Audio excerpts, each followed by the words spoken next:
Very good morning, one and all. Today, we are going to discuss on the topic of applets. You may have a question. What are applets? Applets are nothing but they are small internet-based programs which are written in Java. A programming languages for a web page can be downloaded by any computer. So such thing we call it as a applet. So the which is capable of running even in HTML also. I hope you guys are understanding it. In a simple and short way, we could say an applet represents a Java bytecode which is embedded in a web page. This is what an applet is. I hope you guys are understanding the concept of an applet. And you may have a query, what are the benefits of an applet? So the first one and the first benefit what we have it from an applet is the very secure. Applets are secure and they work at client side, so less response time. Applets works at a client side, so less response time because applets are fast in execution.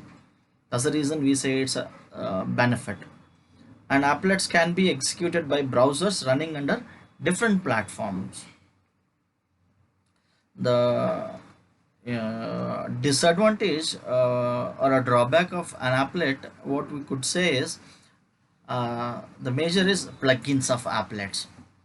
Plugins are required at the client browser for executing a applet.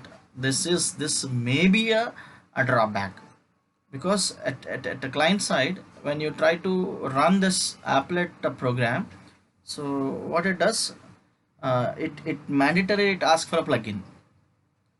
uh, if there is no plugins available at browser side client browser, then applet program will not be getting executed. In my system also, I don't have a plugin which supports that particular browser which I'm using it in my laptop. So that is the reason I could not run this applets in web browsers. So hopefully you people are getting it in a deeper way.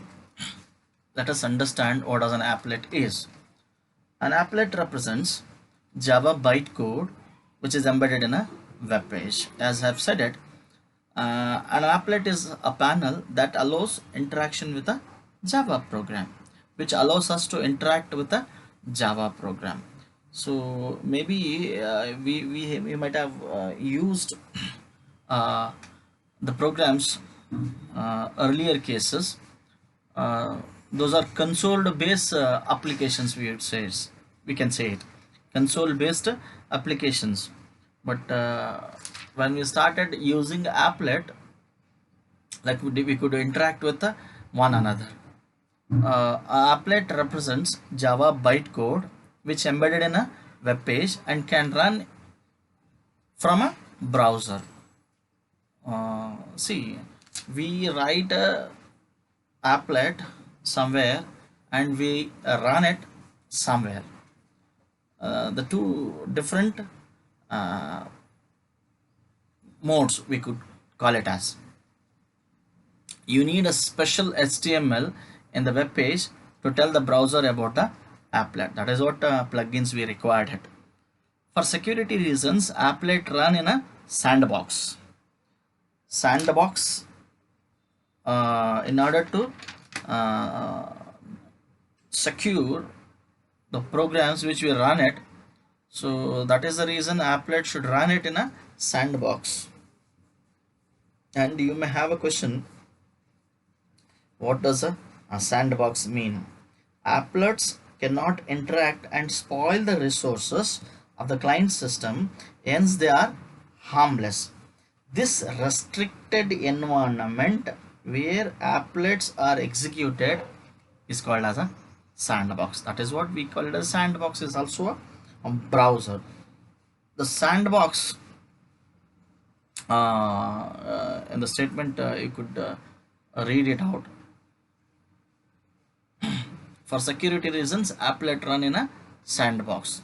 They have no access to the client's file system, or else if server which is providing the services through which we could access the client files. So you write an applet by extending the class applet. We write an applet by extending the class applet. So applet is just a class like any other class. You can even use it in a application if you want. When you write an applet, you are only writing part of the program. That we should understand. When we write an applet, and that it doesn't mean that we have completely written a Java program. No, we have written a part of the program. The browser supplies the main method. Actually here, this once we write a Java applet, this applet we compile it, and then after compilation, whatever the bytecode we get it, that bytecode will be embedded to a HTML page or a web page, and then for the browser supplies the main method in order to run an applet. I hope you people are understanding the concepts. Applet will not do any illegal operations on the client machines. That's the reason, in order for the reason of security, we are going to run an applet in a sandbox. It's an application. An applet cannot run any executable program in the client system. An applet cannot run any executable program in the client system. This is very important. An applet cannot communicate with any server other than the server which it is downloaded. So an applet cannot read from a file or write into a file that belongs to the client computer. That is the beauty of applet. An applet cannot find sensitive data like user's login name or email address. That is the reason we have said it. The benefits or advantages of Java applets are they are very secured one. So either side of the systems, you may be at a server location or a client location, so you cannot have access, or you cannot have data accessibility such as login name, email address, etc. And uses of applets are used on internet for creating dynamic web pages. So there are two types of web pages. One we have a static web page, another one is dynamic web pages. Static web pages which provides some information to the user, but user cannot interact with the web page. I hope you are understanding it. By sitting at our home, we watch television. What happens? Television, the signals which are broadcast in the television stations, only we can able to watch it, view it, listen to it, but we cannot respond for the particular channel. So such pages, not exactly a television connection I'm talking about, I've given you for a better understanding how does a static web pages will be. So dynamic web pages are the web pages which interacts with the users at the runtime. See an example you could take it while you want to have your hall tickets during the examination time. You type register number and the class and the department, and immediately immediately the moment you uh, press a submit button uh, to get the results from the university servers. So applets are useful to provide such interactions with the user at runtime. Hopefully you could understand what are static web pages and dynamic web pages. So another one uses of applets is applets are used to create animations and games where the images can be displayed, and even you can add audio, visuals, uh, such things. So these are the uses of an applet. So how do we create an applet? To create an applet, we need to write a Java program and compile it to get a bytecode. So what we do it in general Java program, unless we do type a source program or a Java program in a notepad, and we compile it. Soon we compile, we get a bytecode, and then we should embed whatever the bytecode which has generated by the compiler. So that the bytecode should include it into a HTML page on a particular location wherever we want it to be displayed. This page is then stored in the web server, so that whenever we can access it, whenever we require it, it can be accessed. To create an applet, we have applet class of java.applet package and japplet class of javax.swing package. These classes use the following methods which are automatically run by any applet program. So these methods should be override in an applet program. The first method, we could call it as a public void init method, and the second method we have is a public void start method, and the next method we have is public void stop method, public void destroy, and the last we have is public void stop method. So these are the methods which are included in a an applet program.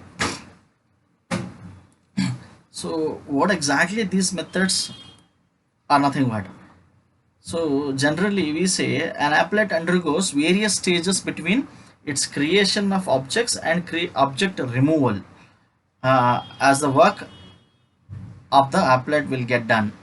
Once it is done, the objects will be removed. This complete cycle we call it as applet life cycle, where each state is signified by some of the methods. That's what the methods we have named it just before. So init method, start method, paint method, it might be stop method, it might be this is the methods. So now let us look at the methods one by one, and what they does at while creation of object and removal of object. In between these methods will perform their operations. The first, let us undergo with the public void init method. This method is the first method to be called by the browser, and it is executed only once. So the programmer can use this method to initialize any variables, creating components and creating threads. When this method execution is completed, browser looks for the next start method. In order to initialize variables or some of the components of the applet, or in order to create some threads, we have to use init method. Once it is done, and the next applet will look for the start method, and this method is called after init method, and each time that applet is revisited by the user.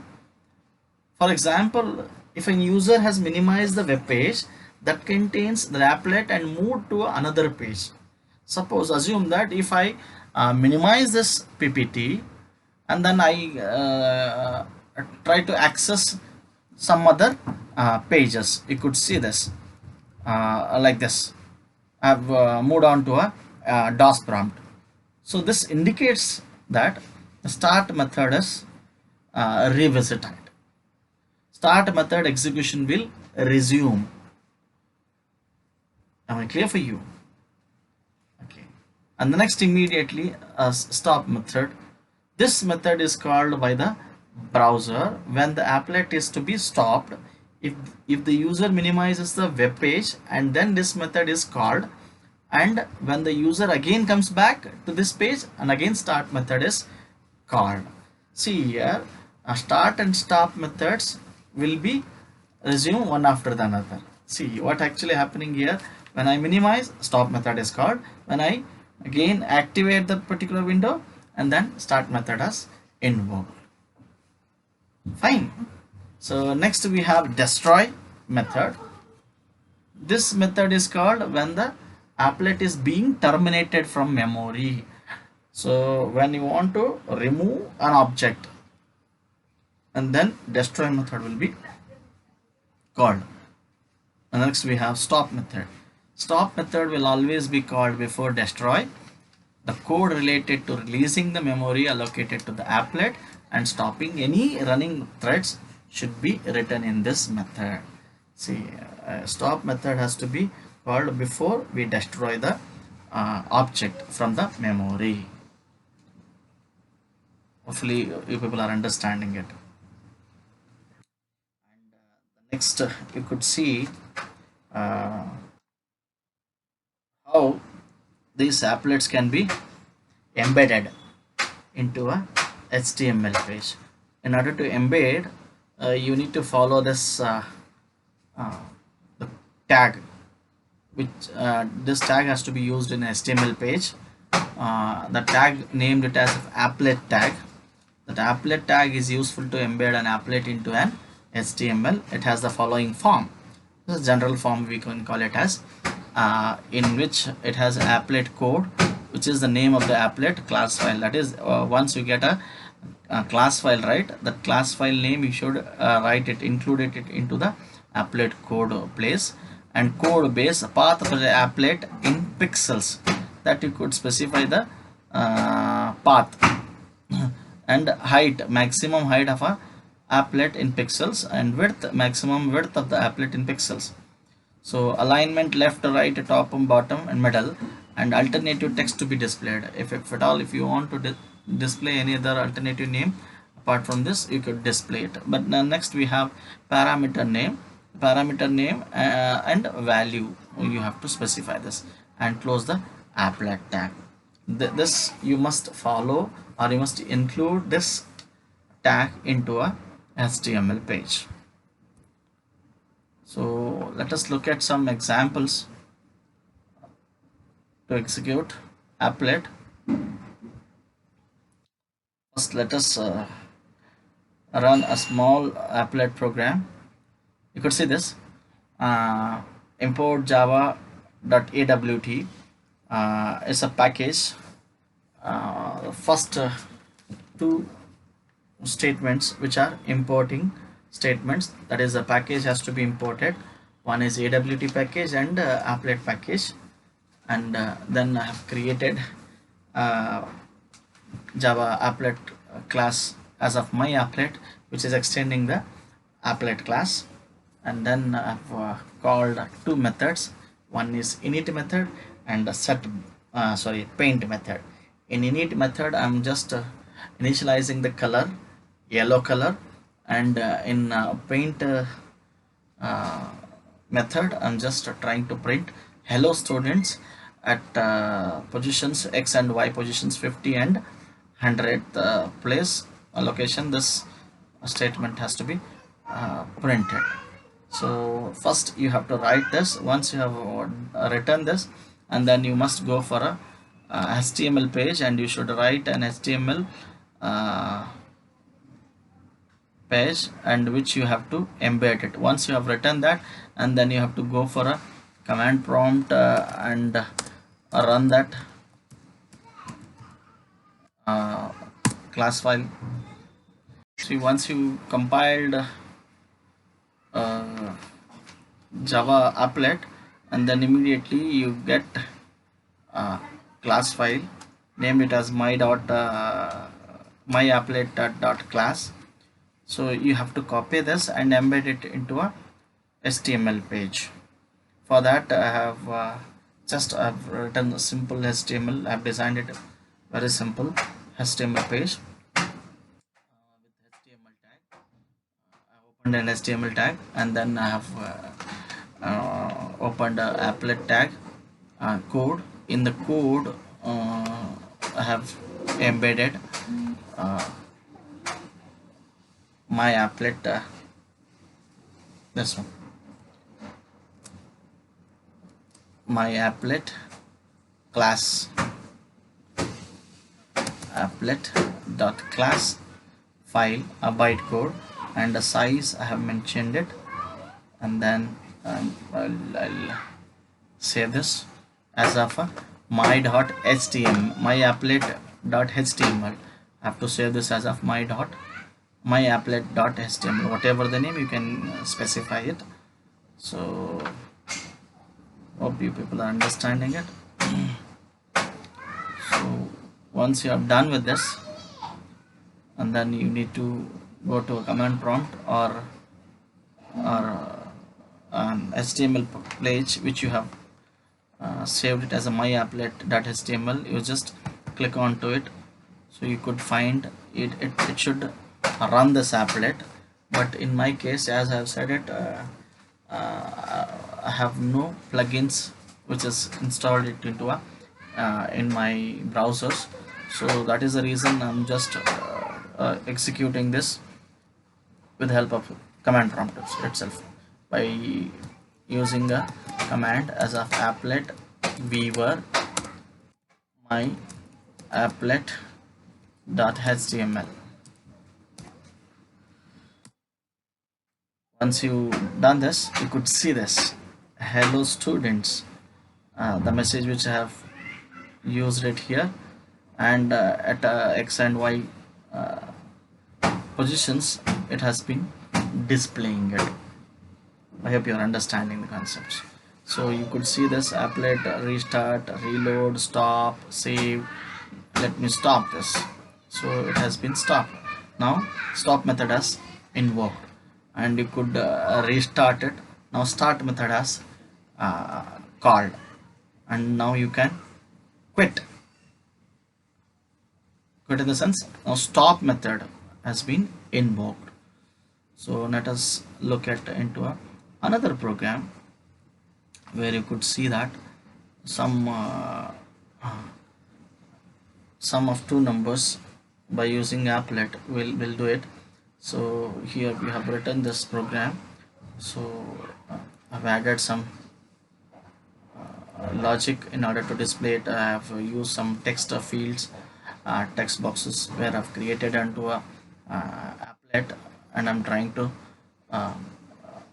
feed that values from the keyboard, and which applet on the result will be displayed it onto an applet. Let us run this so that you can understand. Applet viewer. Let me look at the file user in itself. It's an HTML page. It's an HTML page. You could see that once I have executed it, that I have included a user in. Actually, it is user in. Run this. See here, the two text files fields I have created it.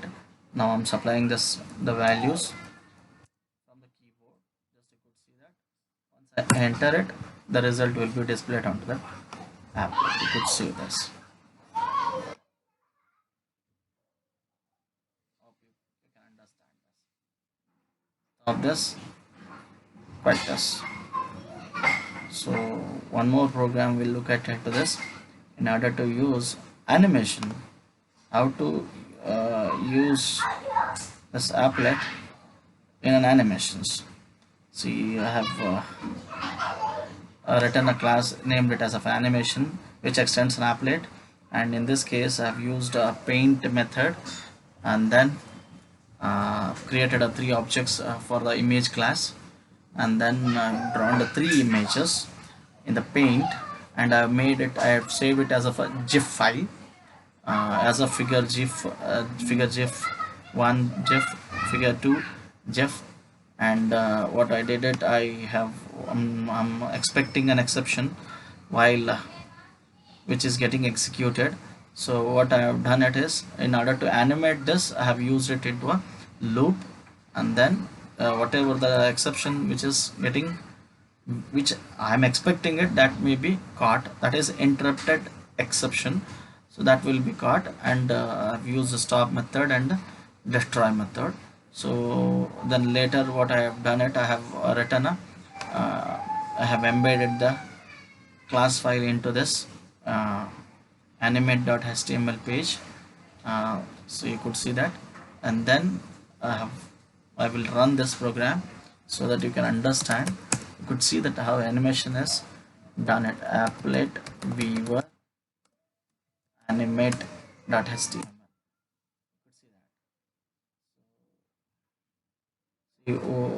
What did I do is, here I have created a three images in a series, and I'm trying to call these images in a loop. And while you run this, the images will be displayed as if they are moving, as if they are animated. I hope you are understanding the concepts. You could see this here, the three diagrams which I have drawn it. You could see this is one, and the second one I've just slightly varied the positions of hands of this. So these three images are put in a series into the loop. So while you run this, you just look at that image. It displays as if it is getting animated. Thank you guys.